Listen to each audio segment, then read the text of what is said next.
suis Pierre Laurie, directeur d'études à l'École pratique des hautes études à la section des sciences religieuses. Je suis spécialisé dans la mystique musulmane et dans l'étude des aspects ésotériques de l'islam. J'ai travaillé sur les rêves, la science symbolique des lettres en islam et un peu sur la magie islamique également. La question que je m'étais posée et pour laquelle j'ai écrit ce livre, c'est au fond quel est le rôle de l'être humain dans la création et qu'est-ce qui fait que l'être humain est spécifiquement humain. Dès le début du Coran, il est signalé que Dieu crée Adam, il crée l'homme, il demande aux anges de se prosterner devant lui. Donc l'homme est vraiment le sommet de la création. Mais qu'est-ce qui justifie qu'il soit le sommet de la création alors qu'on voit que peu après sa création, Adam transgresse, il commet un péché et que l'humanité est une communauté de gens pécheurs, transgresseurs, où on voit mal la supériorité, notamment par rapport à d'autres règnes comme les animaux ou a fortiori comme les anges. Pour documenter la réponse à la question de savoir qu'est-ce que l'être humain, quelle est sa fonction sur Terre, j'ai consulté principalement le Coran et les commentaires du Coran, commentaires qu'on appelle traditionnels, c'est-à-dire qui se fondent sur le hadith, sur les paroles du prophète, et aussi commentaires théologiques qui se fondent sur des spéculations d'ordre plus rationnel, et également des commentaires mystiques, c'est-à-dire qui exprime une méditation plus spirituelle sur le devenir, disons, de l'être humain dans son rapport direct avec Dieu. Et j'ai également consulté des textes de la culture commune musulmane de l'époque, qu'on appelle adab, c'est-à-dire des textes de manière profane, mais qui incluent également une réflexion sur la destinée religieuse de l'homme, et notamment celle du grand prosateur Al-Jahz, qui est auteur d'un livre des animaux et l'encyclopédie des frères sincères. Le Coran définit l'homme comme khalifa, c'est-à-dire comme lieutenant de Dieu sur la terre, comme délégué de Dieu sur la terre. Alors c'est une affirmation très, très forte, très grave, mais que représente-t-elle? Les différents courants exégétiques donnent des réponses différentes. Il y a certains qui affirment qu'au fond, l'homme est délégué de Dieu sur la terre dans la mesure où il accomplit sa volonté en appliquant les règles du droit, simplement du droit musulman, de prière, de jeûne, etc. Ce qui est très répandu comme réponse et en même temps un peu court. D'autres disent, plus philosophique, affirment mais c'est parce que l'homme exerce sa raison et il peut ainsi être véritablement le représentant de Dieu lucide sur la terre.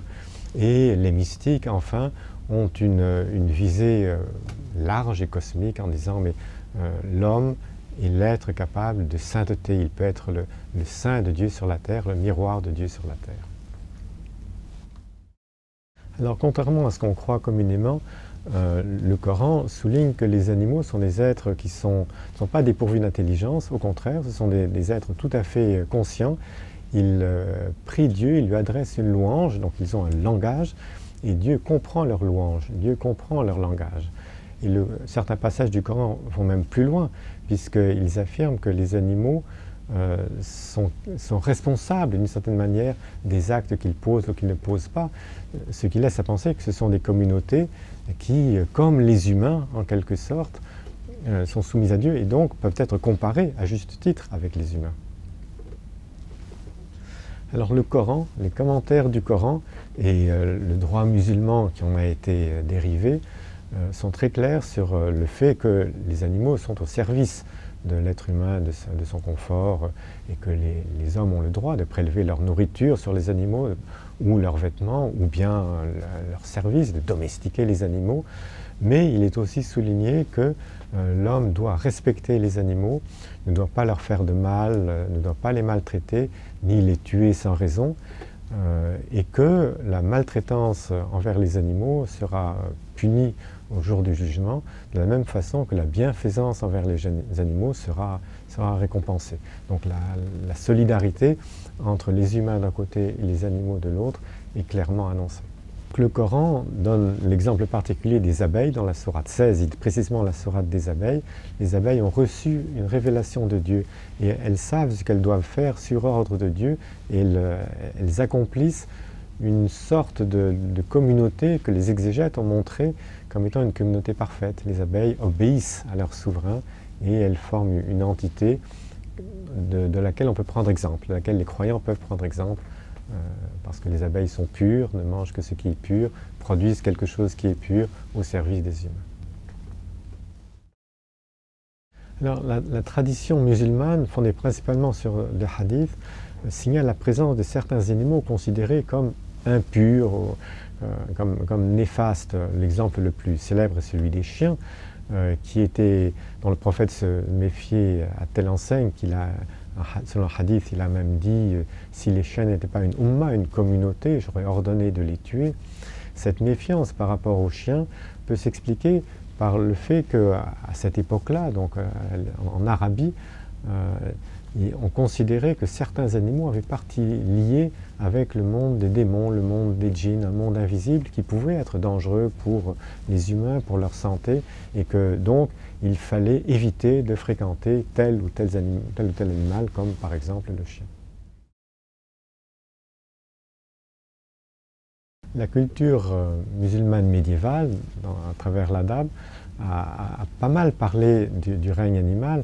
À l'époque, les musulmans vivaient dans une société où l'animal était très présent, partout, même dans les villes. Et donc, il a été question des animaux, notamment dans l'œuvre du grand prosateur Al-Jahed, qui décrit avec émerveillement l'intelligence que Dieu a mis chez les animaux, leur sensibilité. Enfin, c'est un livre tout à fait étonnant. Et à noter aussi l'encyclopédie des Frères Sincères au Xe siècle, qui consacre un chapitre entier à un débat entre les animaux et les humains, c'est-à-dire que les animaux ont la parole et ils intentent un procès contre les humains, en demandant aux humains, mais de quel droit est-ce que vous venez nous tuer, manger notre chair, prendre notre peau, nous domestiquer, qu'est-ce qui justifie cela? Et les hommes essayent de dire, mais nous sommes supérieurs à vous parce que nous sommes plus intelligents, plus beaux, plus civilisés, mieux organisés. Et à chaque fois, les animaux démontent chaque argument des humains en expliquant que le règne animal propose au fond quelque chose de mieux, de plus parfait. Alors les humains sont acculés, et au dernier moment, disons, de la plaidoirie, finalement, ils trouvent l'argument. Ce qui fait la supériorité de l'être humain, en définitive, c'est qu'il est seul à être capable de sainteté.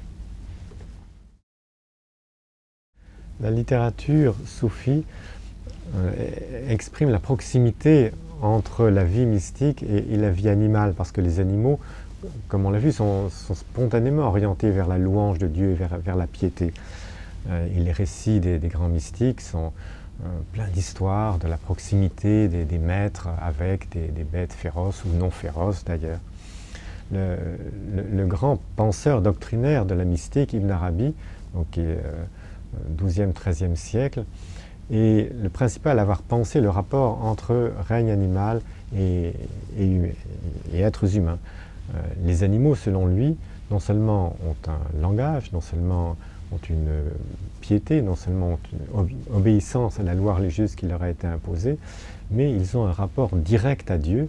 C'est pour ça qu'ils ne parlent pas, parce qu'ils sont tellement perplexes face à la grandeur divine qu'ils ne peuvent même plus l'exprimer autrement que par leur situation d'animaux, alors que l'homme est plus distant de Dieu, et il doit réfléchir, il a reçu la raison pour ça, et son rapport à Dieu est beaucoup plus indirect, beaucoup plus lent et beaucoup plus compliqué.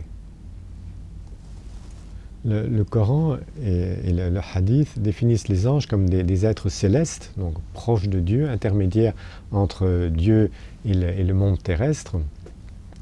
Ils ont un corps subtil, un corps de lumière en fait, et une partie d'entre eux passe leur temps à louer Dieu, mais une autre partie intervient dans la création, et notamment intervient pour surveiller, guider, aider les hommes. En fait, il existe différentes catégories d'anges. Il y a les très grands anges cités par la tradition et qui ont un nom comme Gabriel, Michael, et qui sont très proches de Dieu et qui apportent le message aux prophètes. Mais il y a aussi des anges qui ont la charge du tout venant des croyants et qui s'occupent de surveiller toutes leurs actions, leurs bonnes actions, leurs mauvaises, à chaque instant, de jour comme de nuit. Ils l'inscrivent sur des registres et et chaque semaine, les registres sont renvoyés dans les cieux, et de toutes ces actions, il sera tenu compte au jour de la résurrection. Ces anges sont présents en permanence, et même si un homme se trouve dans le désert, ces anges sont avec lui, et ça explique que même si un musulman prie tout seul dans un endroit désert, il terminera sa prière en disant, en se tournant à droite et à gauche, le salut soit sur vous, parce que les anges sont présents auprès de lui. Donc les musulmans vivent dans une ambiance qui en fait est profondément imprégnée de présence angélique.